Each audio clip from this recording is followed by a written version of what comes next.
तो एक दिन अल्लाह के नबी इस पहाड़ पे तशरीफ लाए, सुबह का वक्त, फजर से पहले। इस पहाड़ पे खड़े होकर खाने काबा की तरफ रुक करके अल्लाह के नबी ने हाथ उठाए और अल्लाह से ये दुआ की कि अल्लाह, मुसलमानों पे जिस तरह का जुल्म हो रहा है, ए अल्लाह, अबू जहल या उमर दोनों में से तू जिसे पसंद करे उसे ईमान वाला बना।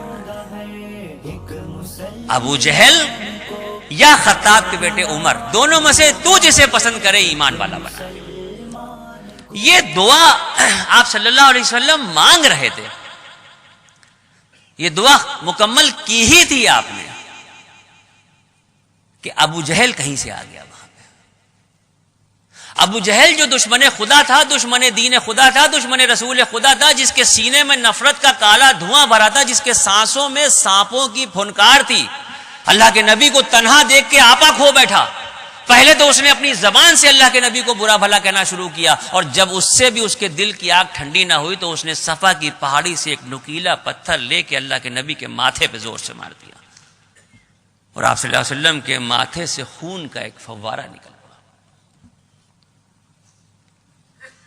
ये नजारा मक्के के एक साहिब हैसियत शख्स अब्दुल्ला इब्न जुदान की बांदी खड़ी देख रही थी। एक तो औरत थी, दूसरे गुलाम थी, मक्के में दामों बिकी हुई थी। क्या बिसात उसकी जो ऐसे माहौल में कुछ बोल सके। वो अपनी जगह गुस्साई तिलमिलाई खड़ी हुई थी। उसका बस नहीं चलता था कि वो आगे बढ़ के अबू जहल का मुंह वो चले, लेकिन बेबसी के आलम में अभी वो खड़ी थी कि अबू जहल तो वहां से चला गया। उसके कानों में किसी के आने के मजबूत कदमों की चाप सुनाई दी, और जैसे ही आने वाला कुछ दूर से नजदीक आया तो इस औरत ने उस आने वाले से कहा कि क्या अभी भी तुम्हारी हमीयत बेदार नहीं होती? क्या अभी भी तुम्हारे अंदर तुम्हारा खून जोश नहीं मारता कि अल्लाह के एक ऐसे बुजुर्ग बंदे पे यूं सड़क के ऊपर खुलेआम जुल्म हो रहा है और तुम्हारे अंदर कोई जोश नहीं जाग रहा कि तुम इसकी मुखालिफत करो? ये आने वाले कौन थे?